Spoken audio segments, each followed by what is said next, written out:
right. Awesome. Okay, so let's jump into the next part of our agenda, which is looking at this program called CyberStart America. And so I would like to start by sending this link to all of y'all and asking you to visit. Perhaps you have been here before, perhaps this is a new spot, but I'm going to send you this website, and in a very teachery way, I'm going to ask you to take a few minutes to explore. You can look around at some of the resources they have on their homepage. You can explore some of their subpages. You can look at some of the graphics or the quotes. If you haven't seen this place before, I encourage you to look around. And as you do in the chat, I encourage you to share out any things that stand out to you that you notice about this website or this program, or anything you wonder, any questions you have about this program, if it's the first time that you're looking at it.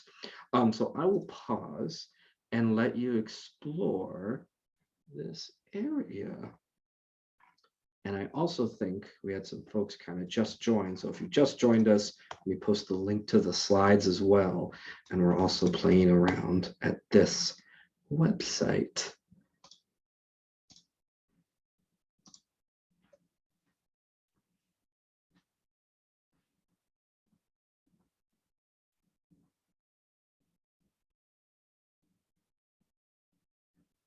And if there's anything that stands out to you or any questions you have, feel free to put them in the chat as well.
For those of you who have your video on, show me on your hands, how much more time would you like to explore this website before we start chatting about it?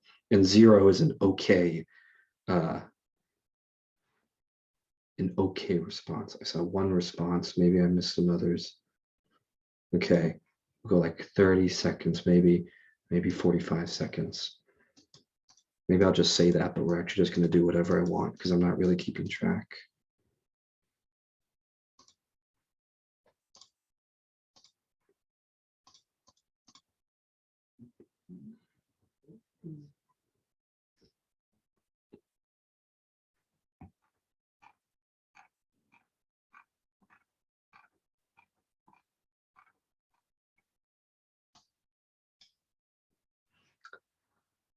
I hope you found some interesting things to explore on this site. This is a program, it's called CyberStart America right now. It used to be called Girls Go CyberStart. And originally it was a program specifically to introduce young women into cybersecurity. And it was built out of a program that was piloted overseas in Great Britain and the United Kingdom. And it came over here as Girls Go CyberStart, and now it is this particular program. And so there's a lot of stuff that you might notice on this website. There's opportunities for sort of scholarships. There's some quotes. There's a lot of interactivity. One of the things that I really enjoy about everything that sort of shows up here is just how inviting it feels. And especially if you're someone who has looked into other cybersecurity resources or tried to investigate and get started with different cybersecurity pieces, sometimes it feels very, very off-putting or very rigid. And I wonder, imagining like a student who might be intimidated by things like cybersecurity, how they feel kind of navigating these materials. There's a place for us to sign up for this program, it is play.cyberstart.com. I'm going to post that in the chat as well. And I encourage you to create an account. And I will let you know that personal accounts are free, but have some limitations. Not everything is unlocked. We'll still be able to kind of mess around with it today. But one of the things that's really exciting about this program is classroom and educational club accounts are free, both for you and for students, and include the full experience. And so the way that this program works is they run a competition that is currently running and goes until April. And for that entire time, all of the resources are free for club accounts and students who would like to participate, as well as for teachers who would like to participate as well. And so even though there is this sort of barrier that you'll see as you create your account, some things are locked. If a teacher would decide to do this in the classroom, everything would be available for them. So I'm also going to, because I made an account already, I'm going to log in. Oh, it was logged in for me already.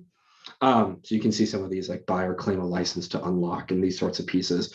Those are all unlocked when you have a club account for you and your students as well. Once you are in this particular program, the way that you get started is it's sort of broken up into these multi-tiered levels. First, you have these different bases that have these different themed challenges that you can work at. Then once you're in a base, they have these different levels, which are sort of tiered activities. As you might expect, level 1 is easier than level 2, easier than level 3. And then once you are in a level, you have these different rooms that have sort of the same relative difficulty, but in different topics. Maybe one has to do with a website, maybe one has to do with cryptography, and you can sort of press play in order to get into the particular puzzle. Maybe you are already exploring a puzzle and only half listening to me, in which case that is wonderful. The goal of every single level is to find something called a flag that you would then type into this particular area.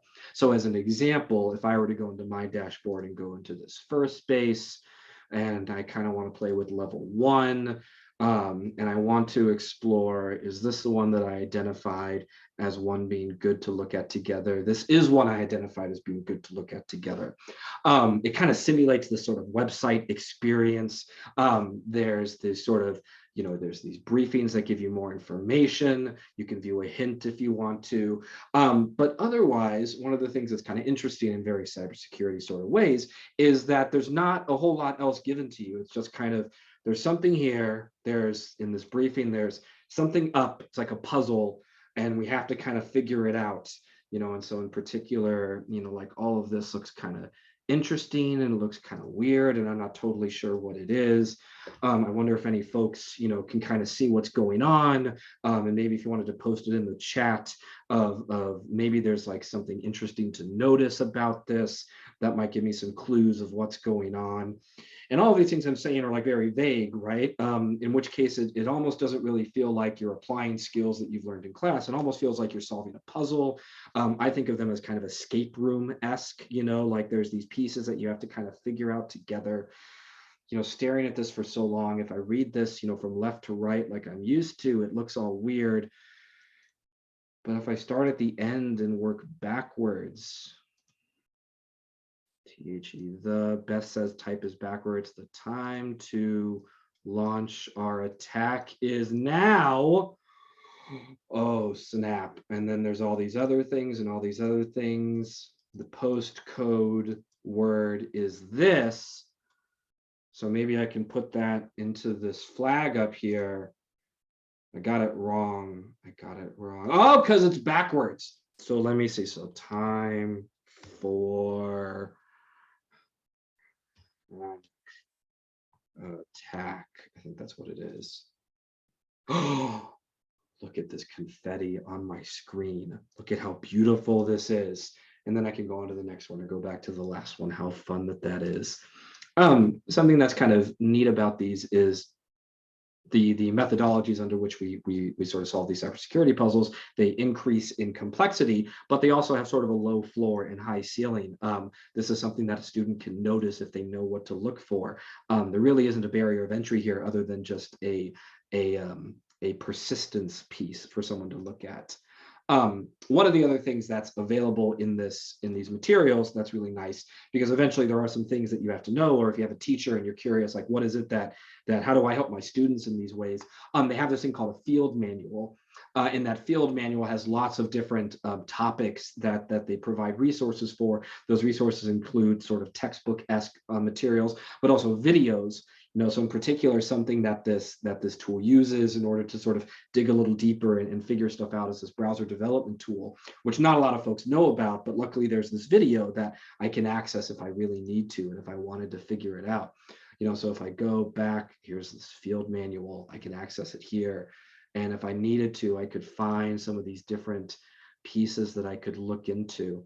And folks who perhaps have some cybersecurity knowledge, there's some stuff in here that's rather like intense, like it's legitimate cybersecurity that folks look at and they get to play around with in this very controlled, all on this website environment, which is very fun.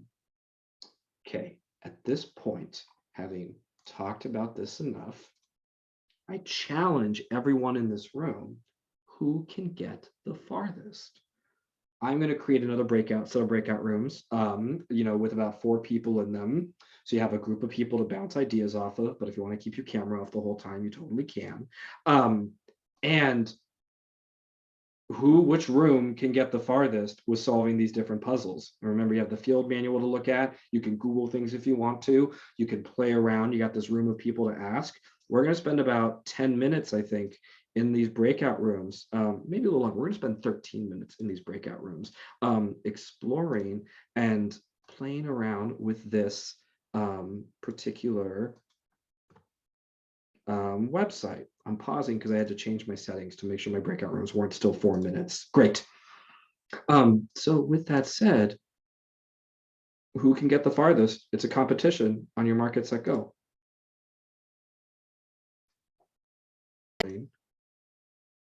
And we're back. So let's start wrapping some things up. Thanks for spending your afternoon with us. A couple last minute pieces that I'd love to share with y'all. So we've now gone through a session where I've kind of presented over a particular topic that I found successful when I was in my classroom.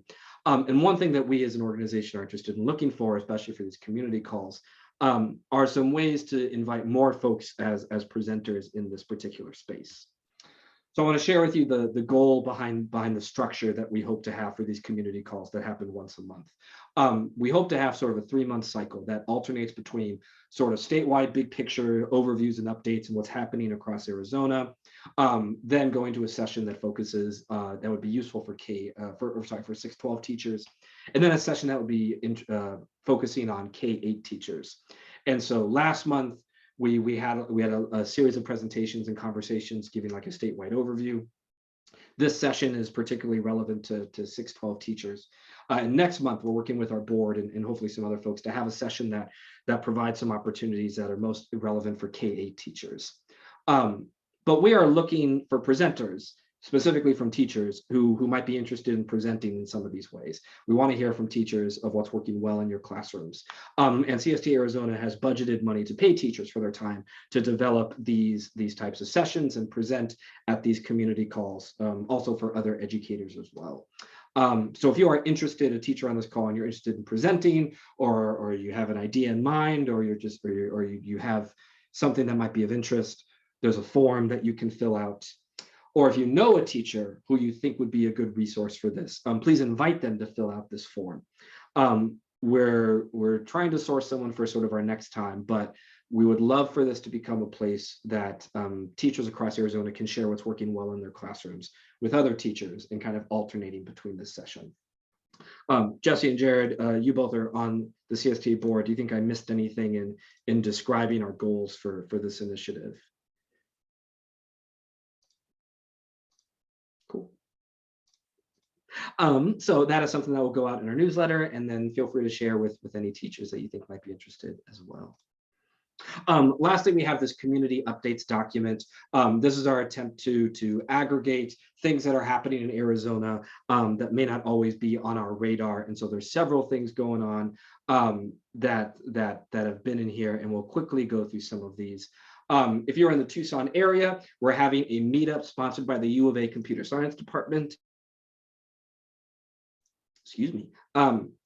There's more information about this here and a place to RSVP. We're excited to start these up again. Maybe other regions are interested in starting their own sort of meetups. We're doing this in a place that is outdoors, so that there's lots of options available, considering that we're still in this pandemic. Some other things going on. The Arizona Science and Engineering Fair is happening, and I believe we're looking for judges for all divisions. Beth, you submitted this. Do you want to say anything about this as well? I think we're unmuting. Sorry, trying to get my button unmuted. Yes, so the Science and Engineering Fair is something that has been going on for I don't even know how many years, but we AZCEF is the state level for the Science and Engineering Fair, and we are in search of judges for elementary projects, middle school projects, and obviously the senior division high school projects. We have a link if you are interested in registering or learning more. I will add, I know we've got the link about where to learn more about AZCEF. I will also add in the actual link to register if you are interested in being a judge or volunteer. We are going to be virtual again this year, and so we can have judges from anywhere. Last year we had judges in Canada, we had judges in the East Coast, and obviously we had judges right here in Arizona, all over the state. We will have some trainings scheduled for before the fair to get you used to the platform, as well as how these projects will look in a PowerPoint presentation versus a project board. But yes, please pass this along to your colleagues, your friends, your anybody else you know. Awesome. Thank you, Beth. Some other things that are happening. Girls Who Code is reaching out there. Girls Who Code, which sponsors sort of after school and lunchtime club programs. They have their summer programs that they are starting to offer. And so there's more information about students who might be interested in applying to attend some of their immersive summer programs. There's a flyer down here and an application as well. I'll also add that Janae is our new sort of like regional outreach coordinator for Arizona. And so if you know some folks interested in the Girls Who Code Club, like this is a good contact to reach out to directly. I added this here as just some information. The National Governors Association, every time they have a new chairman, that chairman has like an initiative that they push forward. And this year, the current chairman from Arkansas, his initiative is all about computer science. And so there have been different events happening around computer science throughout the year. And the goal across all of these places, it's enumerated down here. And our own governor, Doug Ducey, is a member of this committee and is part of like the Governors for CS group. You can see a clip of him talking about computer science. So there's a little form here that you can fill out that it will sort of automatically send some information to Governor Ducey asking to commit to increase computer science education or increase computer science funding. Now is perhaps a good time because he's already released his budget for this year, which include a lot of cybersecurity initiatives. And the next thing after cybersecurity is to focus on that foundation with computer science. So that is some piece of information to share with your networks as well. SARCEF is happening. This got added during the call. I don't know if some folks want to, whoever added this, if they want to voice over that.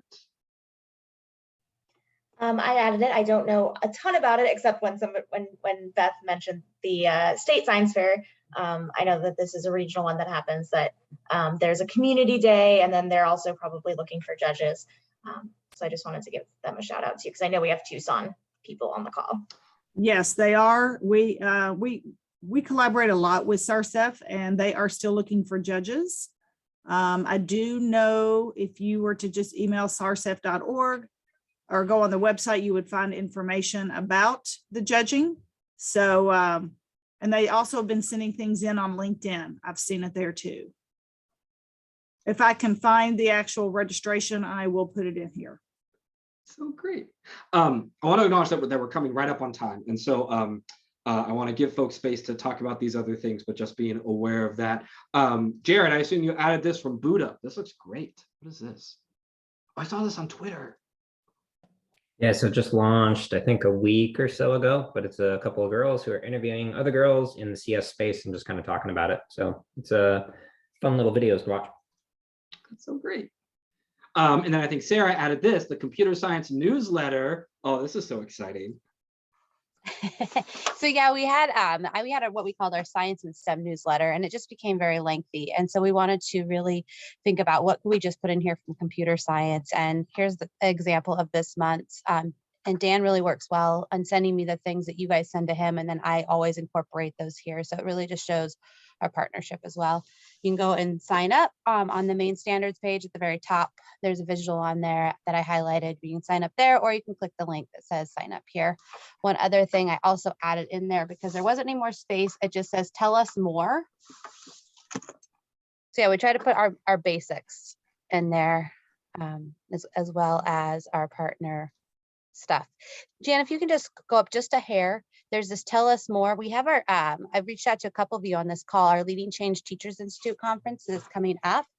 And then I know we're looking for proposals right now. So it'd be really great if we get to see computer science represented just in other spaces, just as much as math or ELA or science or social studies, that it's part of one of those, just essential content areas. So if that's interested to you, I kind of also jam that in kind of my little ADE section there. So check it out. That is beautiful. Oh, Sarah, this is so great. Thank you. Oh, and then here it says, look at this. Look at this. Oh, and then Beth, this is the CS Fundamentals happening in Sholo, right? Do you want to voice over this real quick? Yep, super. We are hosting a all-day session up in Sholo, Arizona at Sequoia Village School. They're in Sholo. Anybody and everybody in that area who would be interested in coming, please register using that link there. That's great. Well, thank you everyone for, oh my God, we had so many things in the community updates. I didn't budget enough time for this. Thank you for sharing all of these things. I'll stop sharing my screen so we can all look at each other. We're 3 minutes over. Thank you all for joining us. Thank you all for sharing what's happening in computer science. I hope you had fun exploring cybersecurity. We're going to do this again a month from now, hopefully focused on some resources for K-8 educators. And then the month after that is when we'll return to these sort of bigger picture updates with what's happening across Arizona. Thank you again for your time. I hope you all have a wonderful evening. And then for CSTA board members, we're going to meet right after this. So I'm going to end this meeting and then start that meeting. So I'll see you there. Hey, Dan, very quickly,